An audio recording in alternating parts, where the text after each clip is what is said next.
Okay, so just finishing up chapter 11 for SOC 275. Okay, so some of the personal factors, right, that abusers have may lead to why they are abusing, right? So if someone has a substance abuse problem, is addicted to, or abuses alcohol, these things can obviously precipitate more violence, but it's not necessarily causal, meaning just because someone is an alcoholic doesn't mean that they are therefore abusive. Um, it's just that when people are inebriated, they are not thinking straight. They're also being often very selfish, so they're neglecting children largely. And of course, a lot of people that are alcoholics or addicted to illicit substances, they are often previous victims of violence themselves, meaning they probably grew up in a violent home or went through some sort of traumatic event that they are trying to self-medicate their pain through, the alcohol, the drugs, etc.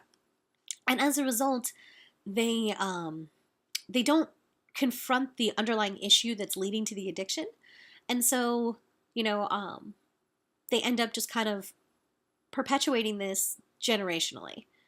So that there is a large relationship between people who experienced abuse themselves and those who commit it. There is a relationship there, but again, it's not causal. Meaning it doesn't mean just because you experienced it, you are going to do this. But again, substance abuse is often a sign of some underlying trauma that someone's trying to deal with.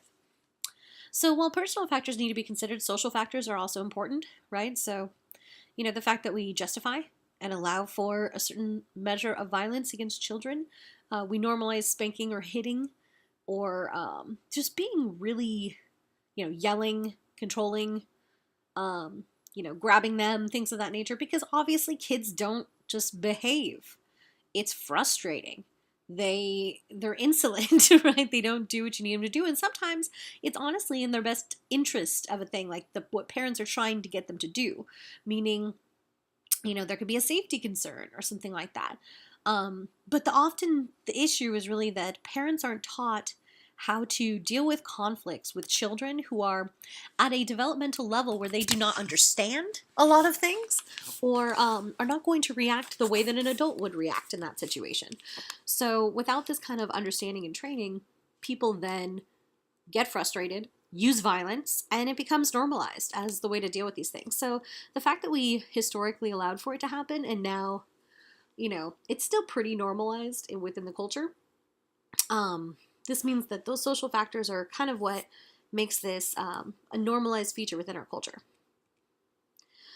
So another issue related to child abuse is social class. So we do see a relationship where we see more reported cases of child abuse in low-income families, though that doesn't necessarily mean that that reflects the overall cases. We know that abuse happens at every socioeconomic level, but those people that are rich are often able to circumvent the criminal justice system in a lot of ways, where having a good lawyer, knowing the laws, those kind of things, having more financial protection and privilege means that sometimes these things aren't viewed quite as much as with, if you're a low socioeconomic level, you don't have a lot of power. So if someone has a claim against you of child abuse, it's pretty likely that that's going to go to the criminal justice system. Versus if you have someone that's very high profile, a lot of money, a lot of status, it's going to be difficult to put those kind of charges against them, because they're going to be able to go to the media and have a lawyer and just really kind of push back on it quite a bit in a way that people of low socioeconomic class just can't. So it's not that it happens more necessarily with people that are poor. It's just that those are more the cases we actually see reported. Also, there is this kind of stress idea where, obviously being impoverished causes people to feel stressed. And stress can be a catalyst towards violence as well. As people feel stress and strain, they don't often act in, their best place. They often lash out violently.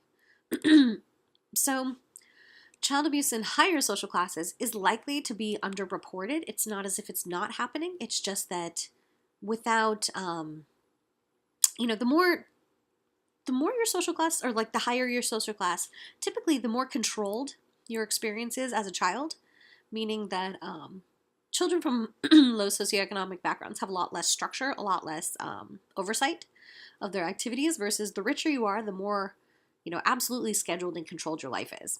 So it makes sense that kids in those situations would not have the outlet, ability, or power to report in the same way that a child in a low socioeconomic status could, because they're going to have more opportunities of kind of freedom or escape in a way that a lot of these rich kids don't. So we don't really know because of, the reporting issues. When it comes to race and ethnicity, these things are pretty evenly applied, right? There aren't any specific, statistically significant differences between different racial or ethnic groups when it comes to like who is, causing more child abuse. It is pretty split, but the problem there is that, again, we only know the data that's reported, and we know that this is something that is just underreported across the board. So it's difficult to have very clear estimations of these things without knowing the underlying picture. When it comes to gender, there are kind of different issues depending on the kind of abuse, right? Who ends up being abused. So when it comes to children, right, there is a preponderance of male and female child abuse, but victims of child sexual abuse tend to be more female than male. When it comes to physical abuse, that tends to be more male than female. So when it comes to neglect, that's pretty evenly split. So, and when it comes to offenders, it depends on the kind of abuse as well. When it comes to physical abuse against children, typically it's fathers, stepfathers, right, males. Though often, it still, can be females. But women are more likely to do emotional or psychological abuse of, kind of telling them they're worth nothing, or, kind of berating them, breaking down their spirit, that kind of thing. And women are more likely to neglect children than men, but again, that has a lot to do with the kind of child-rearing expectations that women are supposed to basically take care of kids all the time. So if the kid isn't getting fed, if the kid isn't getting bathed, if the kid isn't, getting treated the way it's supposed to be, then that tends to be levied on women because the expectation is she should be doing it. So there is kind of a split about gender as far as who the offender is and who is getting offended against, depending on the kind of child abuse. So lack of social support is a big part of all of this, where because children in the hierarchy do not have power, it's not like we don't believe children as much as we believe adults, right? So there's a lot of ways that abusers can kind of coach children and, keep them in the dark, or, keep people in the dark about what's actually happening. This is why we have mandated reporting within schools and hospitals now, so that if someone comes across a kid that is kind of being coached through this abuse, that they can kind of see that sign and report it. But lack of social support is a big one, meaning in general in the culture, we don't want to talk about abuse. We don't want to talk about any of this kind of negative stuff. So we turn a blind eye to it. Plus, we have a lot of victim blaming ideologies, right? A lot of ideas that parents should be able to control their kids. If their kid is getting hit a lot, maybe he's a bad kid, right? All of these kind of ways that we justify the violence that we're seeing, which means that people get stuck in those situations because they start to blame themselves. They start to think that no one else is going to love or support them, et cetera, et cetera. And without the social support of having like mental health treatment, or, kind of just a better funded child, not just CPS, Child Protective Services, but also the kind of like welfare state related to it, like having, making sure that kids are getting all the resources that they actually need. Without those kind of touch points, without that review, without that support for these kids, there's really not much that's going to be done about the fact that we still have epidemic levels of violence in this culture, in families, right? Which is the place that's supposed to love and support you. But instead, we're teaching and breeding this, negative, violent problem. And so, without having a lot of programs or services or things to help people get through it, right? Like we have some things that are mandated through court, like anger management programs and stuff like that. But still, I mean, we really have very few resources that people can use to kind of understand, like, what is the correct way to do parental modeling, right? To know, like, okay, if your kid is acting all crazy and doing this or that, how are you supposed to react, right? We can look at a person and say, well, this is what you're not supposed to do. But what's harder to do is say, what are you supposed to do, right? There are some services and trainings and organizations and things like this, but it's just not widely available. Plus, oh man, the resources to get through the legal side of it is a big thing for a lot of people. When 80% of people in this country that reach the criminal justice system do not have money for a lawyer, 80%. So that's incredible. But anyway, so again, the fact that there isn't really, we say that we're against child abuse in the culture, but there's really not evidence of that in the rates of child abuse that are still happening, and the way that people still, even though there's 1-800 numbers where you can be anonymous, or mandatory reporting for all these people and they're all being trained, there's still a lot of people that look the other way, don't report these things, because again, it's just considered like, ugh, I don't want to think about it, negative, etc., and that's such a sad thing. Okay, so some of the consequences.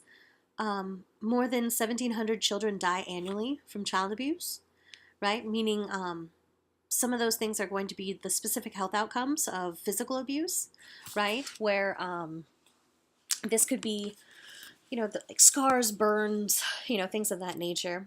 But again, if this is like a head wound, we're talking about, you could have cognitive and educational issues, meaning a traumatic brain injury or something like that, some sort of cognitive impairment because of a beating, or often even just issues that result from malnutrition or other, behaviors that people might face in an abusive context.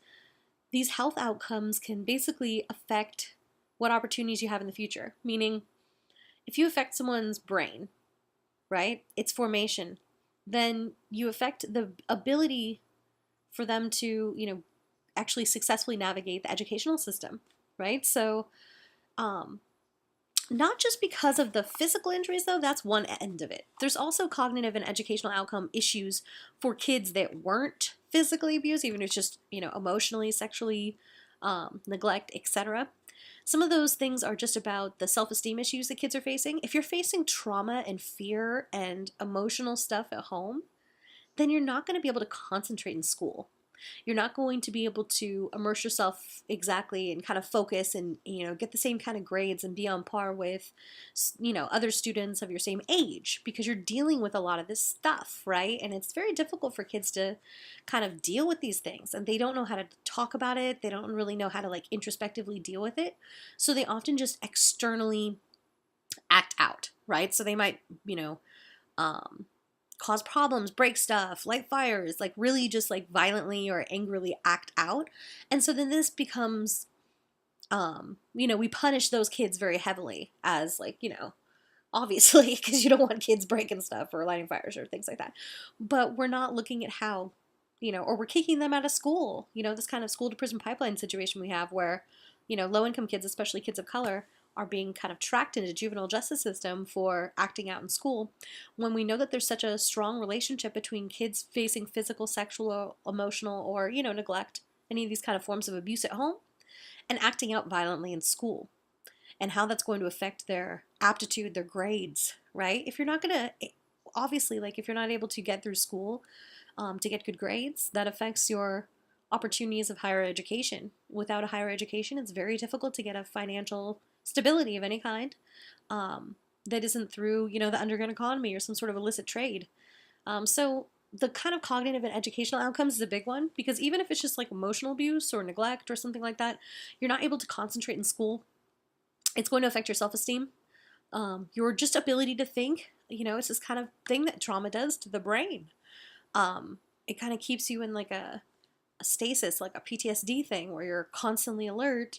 And that makes it very difficult to kind of store facts in your memory and to kind of let them digest and, become things that you then learn, right?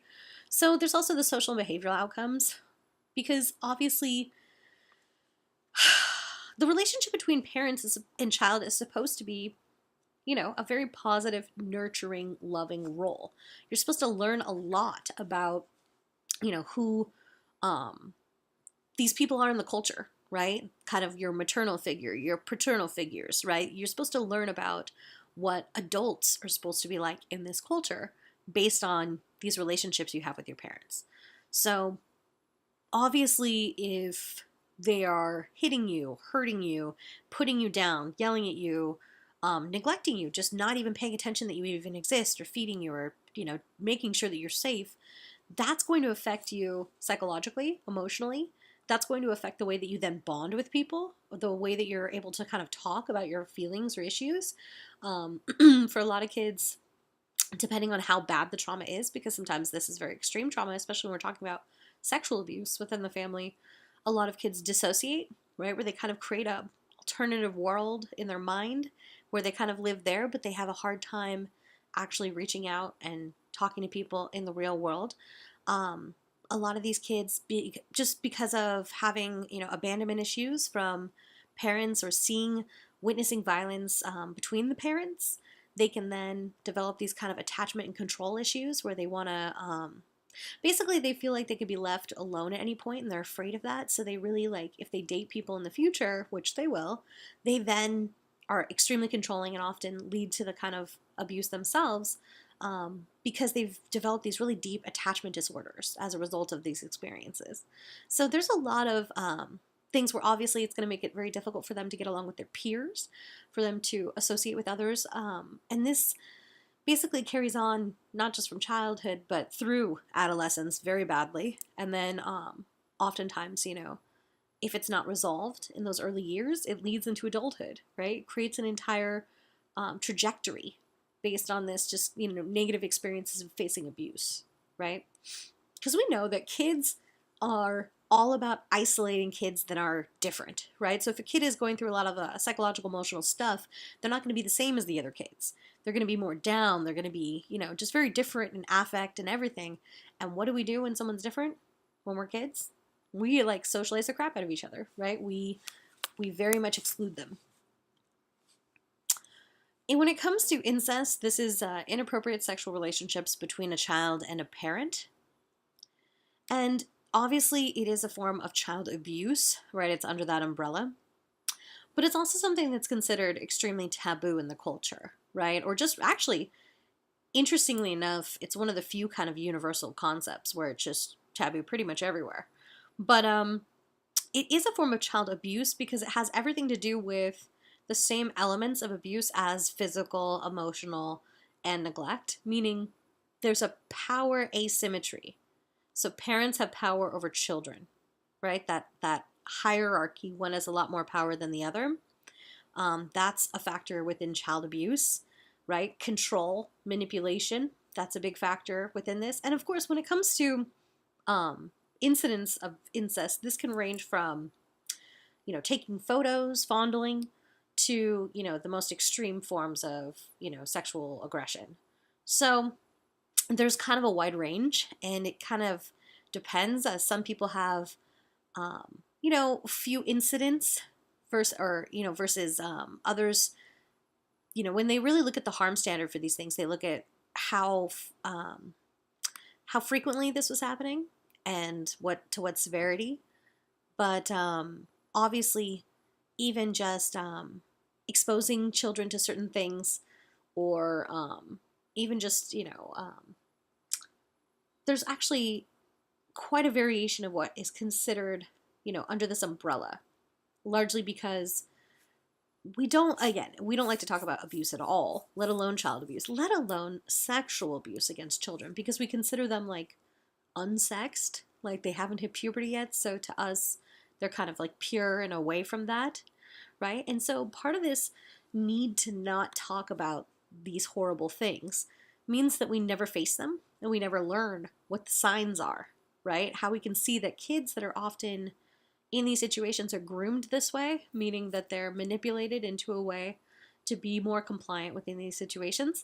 And they tend to have certain risk factors. The way that they act out is pretty different for women and for men. So it's interesting. And the overwhelming majority of kids that face this do not ever tell anyone until they are like an adult, like many years later. And so this is very troubling because this means that offenders are not being held accountable and that these people are suffering for decades of their lives with this very traumatic, very specific kind of thing that because it's considered a taboo, it's so stigmatized, right? So it's still a power dynamic just like anything else. It's very difficult as an explanation in a culture where it's, very taboo, obviously.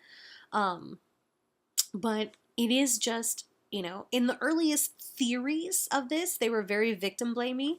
They used to literally assert that, like, well, maybe children are more receptive, which is a horrible, disgusting theory. And then the theories evolved in the 1970s into ones that were saying that it was the wife's fault.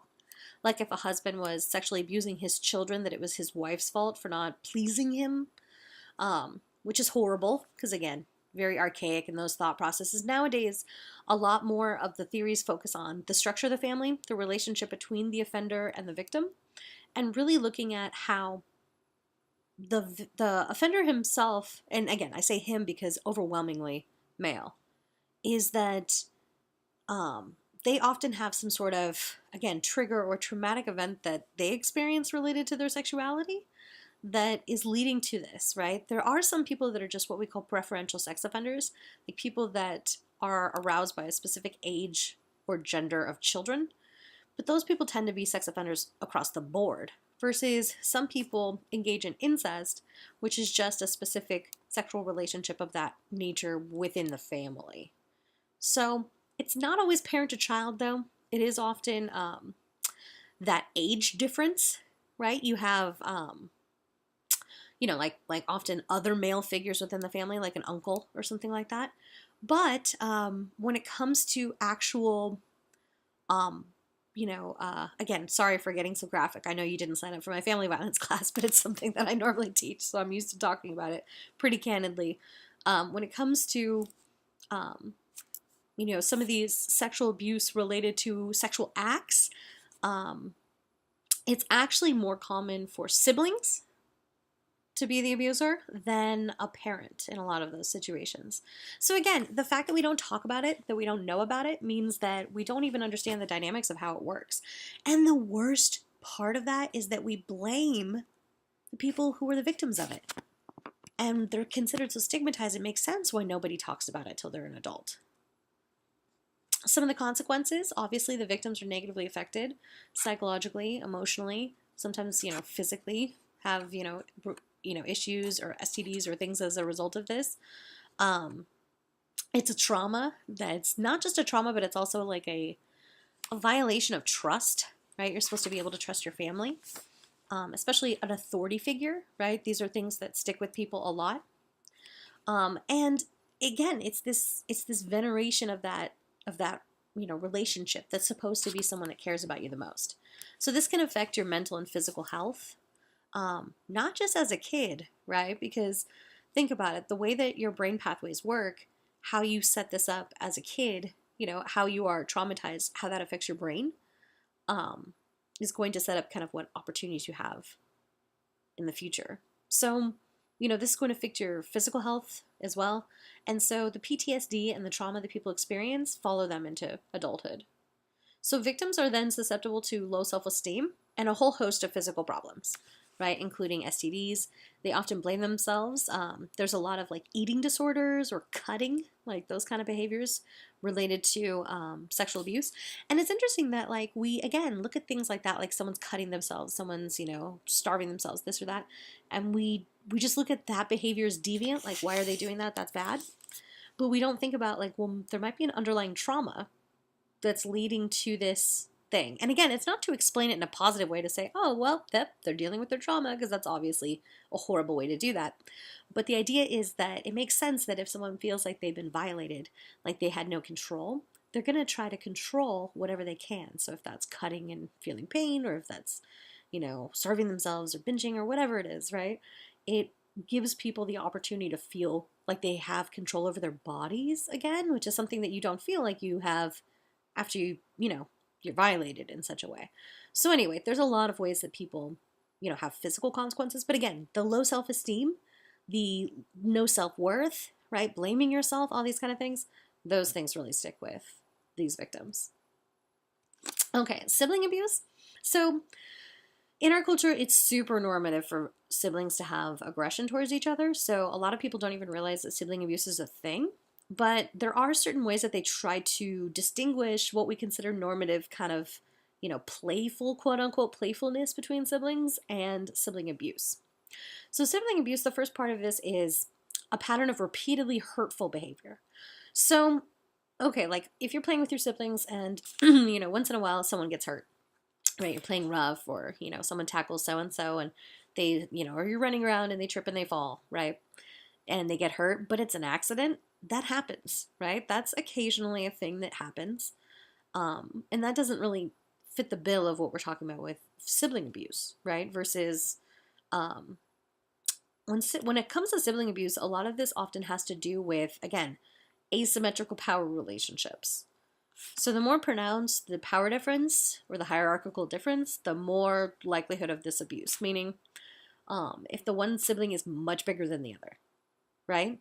And if you see it as a pattern, like every time this one sibling is getting hurt by this other sibling, right? You see that it every time it's inflicting pain, right? It's not just a random accident. 2, the roles of the perpetrator and victim are carried over time, meaning it doesn't go back and forth. It's not like once in a while one of them's hurt, the other once in a while the other one's hurt. They're just kind of playing around. This is like intentional, right? That one of them is always the perpetrator and one is always the victim. That the behavior of the perpetrator reflects a negative general attitude towards a sibling, meaning that it's not just about joking around or having fun with them. It's about them really having an angry or maybe vindictive streak against that particular sibling, right? Like maybe there's some rivalry there or there's some hostility that's underlying this actual behavior. So meaning it's not like they get along all the time and once in a while they pick on them or something. It's just they generally have a negative attitude towards a sibling all the time. 4, the intent is to harm, meaning it's not by accident. It's not, getting a little out of control or things like that. This is, planning thoughtfully, aggressively, angrily trying to harm their sibling. And the behavior is inappropriate for the developmental level of the perpetrator, meaning, of course, like I have a cousin that has twins, and when they were like 3 years old, they used to just basically kind of like climb all over each other and almost like what we used to call wrestle, right? Just kind of like roll around. And it's interesting that for something like that, that seems kind of normative for when you're like 3 years old. But, now that they are now like getting a lot older, right? They're in elementary school, well, preschool now.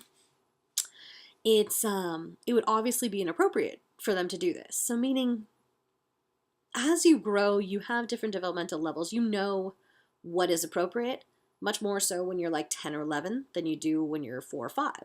So the kind of conduct that you're causing, the kind of harm that you're causing, and the way that you're doing it has a lot to do with that too. So that's how people kind of develop the understanding of like what behaviors constitute sibling abuse. So elder abuse is very expansive. It includes physical abuse against elders. When it comes to physical abuse against elders, this is a sad reality that a lot of times this is their adult children that are physically abusing them, right? The majority of the perpetrators are their adult children. And sometimes these adult children were themselves abused by the parent, meaning they see it as retribution. Like they were abused when they were kids and then they grow up and now their parent is old and sickly, so now they hurt them, which is just sad. And then there's, that's often perpetrated by male children, right, by sons.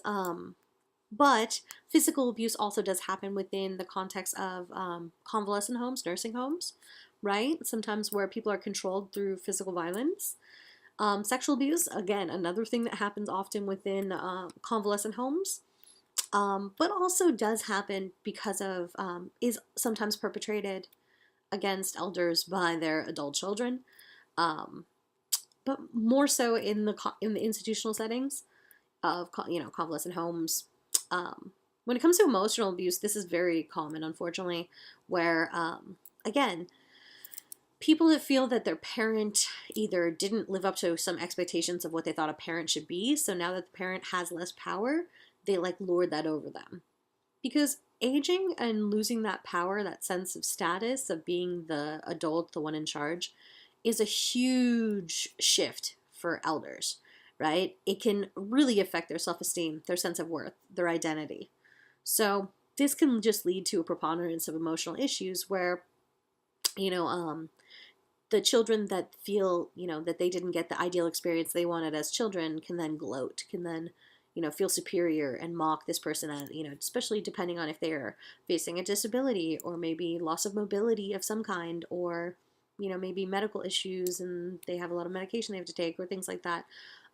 They become feeble and they become dependent. And this is a way that people are then manipulated and abused. Another emotional aspect would just be to tell them that they don't deserve love or attention or any of those kind of things, kind of cutting them off from the family. Neglect. This is very common, actually, where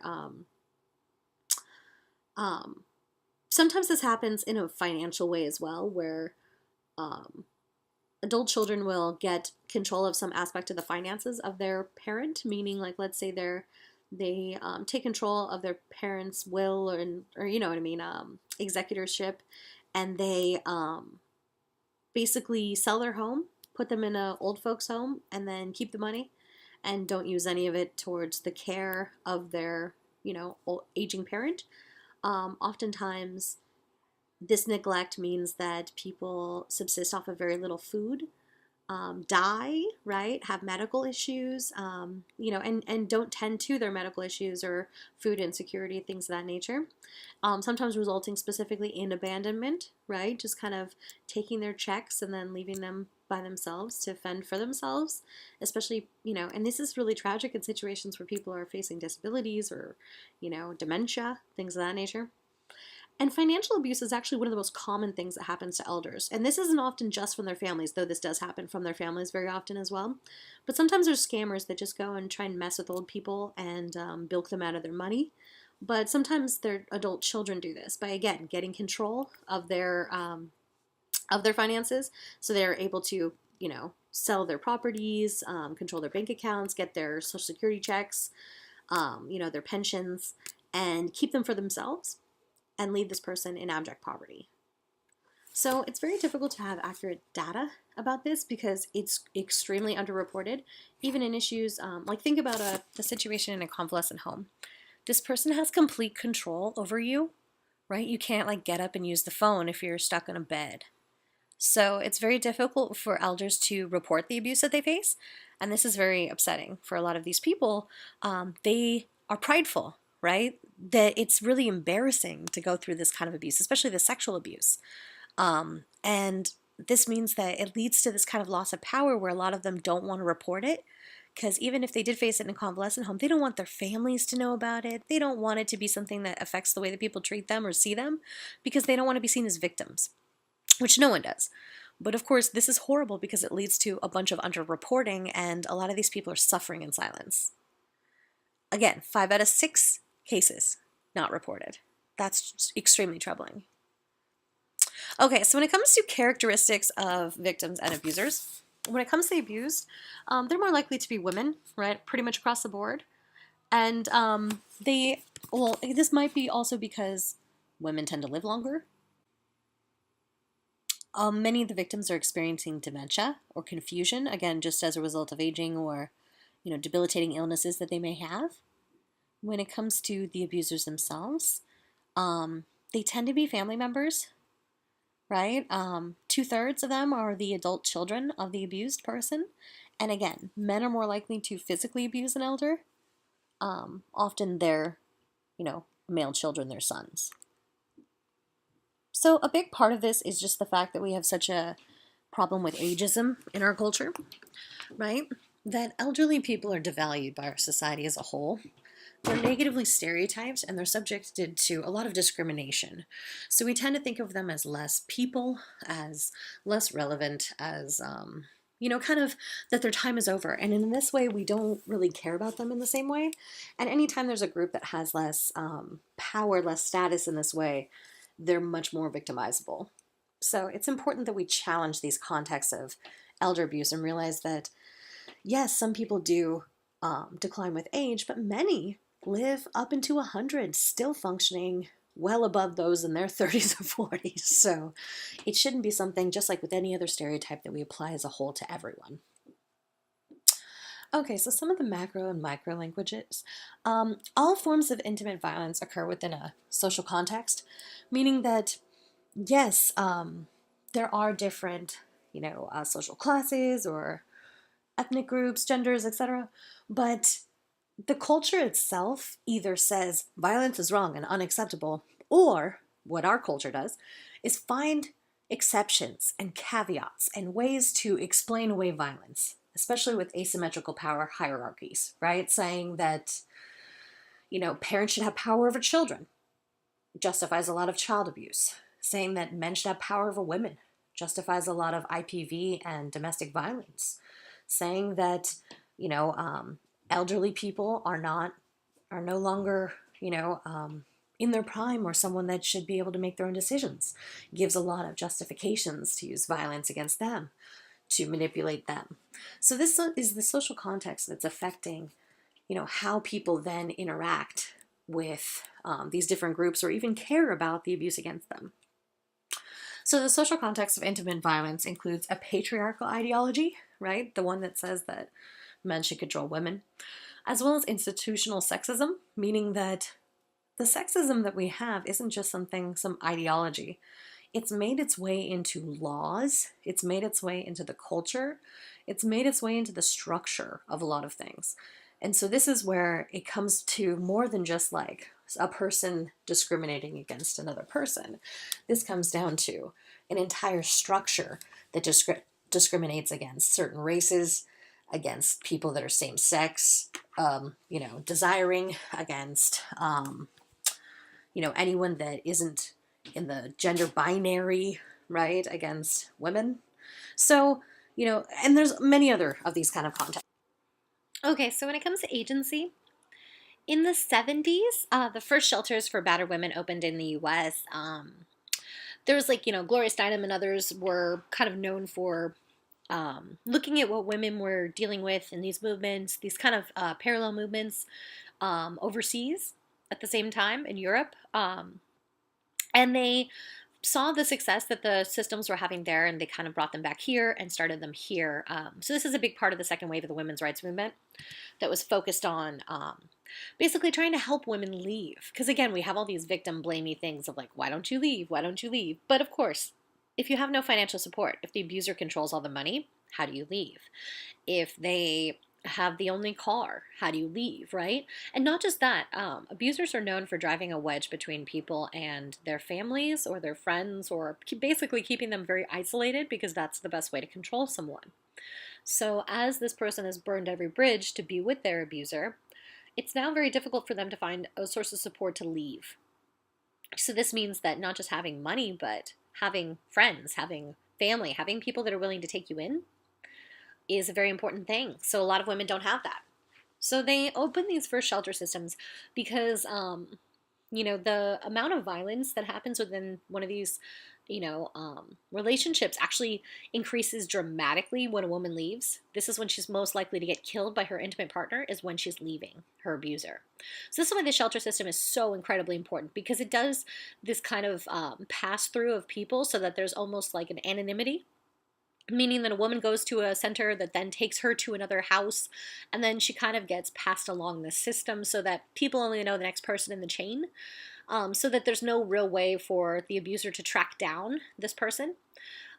Because again, a lot of women have restraining orders that they get against their abusers or things of this nature, but 2/3 of those restraining orders are broken, even to this day.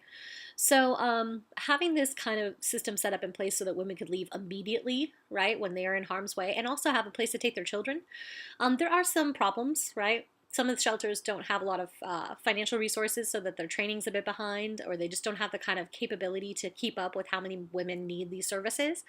There's some of the shelters, because of their own facilities or, mission statements or whatever, they don't take young adults that are male, right?